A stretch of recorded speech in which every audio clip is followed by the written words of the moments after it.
Anselmus Cur Deus Homo. Book 2nd, Chapter 8. How it behoved God to take a man of the race of Adam and born of a woman. Anselm. It now remains to inquire whence and how God shall assume human nature. For he will either take it from Adam, or else he will make a new man, as we made Adam originally. But if he makes a new man, not of Adam's race, then this man will not belong to the human family, which descended from Adam, and therefore ought not to make atonement for it, because he never belonged to it. For as it is right for man to make atonement for the sin of man, it is also necessary that he who makes the atonement should be the very being who has sinned, or else one of the same race. Otherwise, neither Adam nor his race would make satisfaction for themselves. Therefore, as through Adam and Eve sin was propagated among all men, so none but themselves, or one born of them, ought to make atonement for the sin of men. And since they cannot, one born of them must fulfill this work.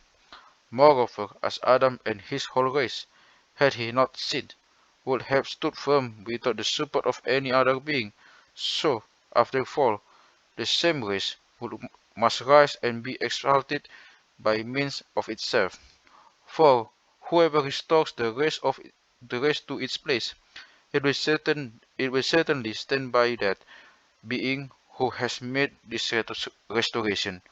Also, when God created human nature in Adam alone, and would only make woman out of man, that by union of both sexes there might be increase. In this he saw plainly that he wished to produce all that he intended with regard to human nature from man alone.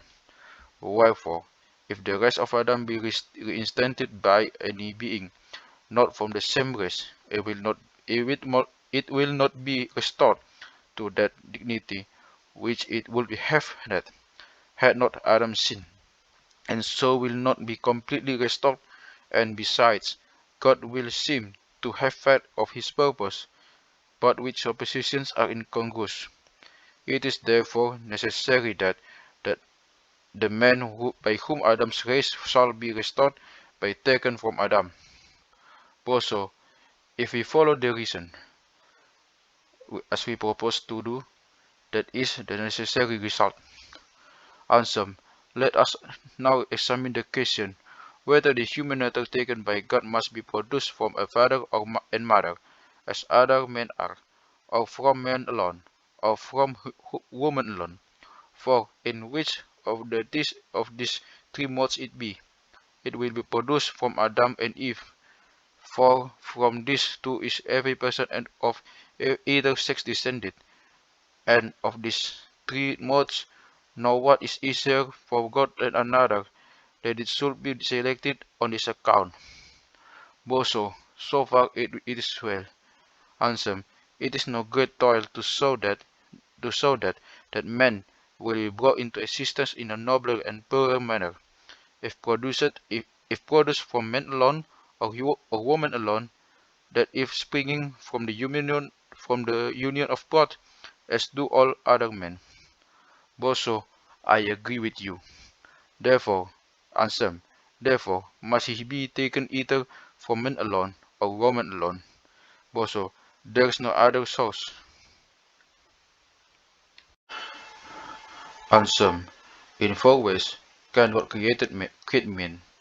First, either of man and woman in the common way, or neither of man nor woman, as he created Adam, or of man without woman, as he created Eve, or of woman without man, which thus far he has never alone.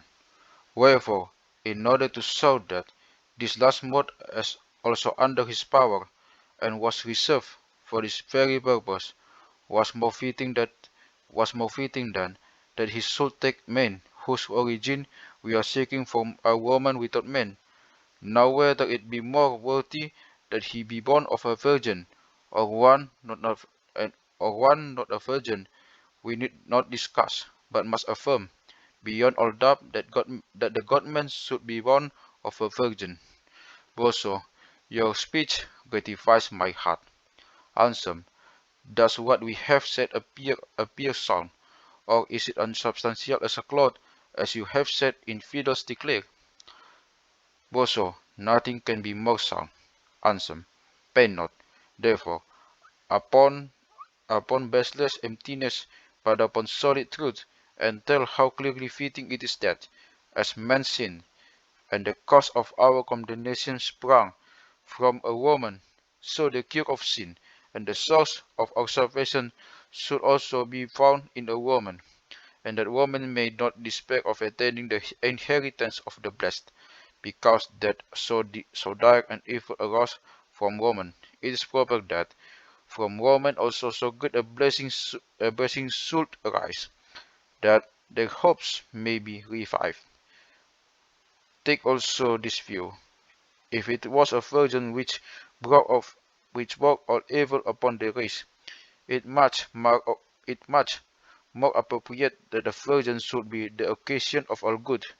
And this also, if woman, whom God made from a if woman, whom God made from man alone, was made of a virgin, the Virgine, it is peculiarly fitting for that man also, who shall spring from a woman, to be born of a woman without man. Of the pictures which can be superadded to this, showing that the God-man ought to be born of virgin, we will say nothing. These are sufficient. Boso, they are certainly very beautiful and reasonable.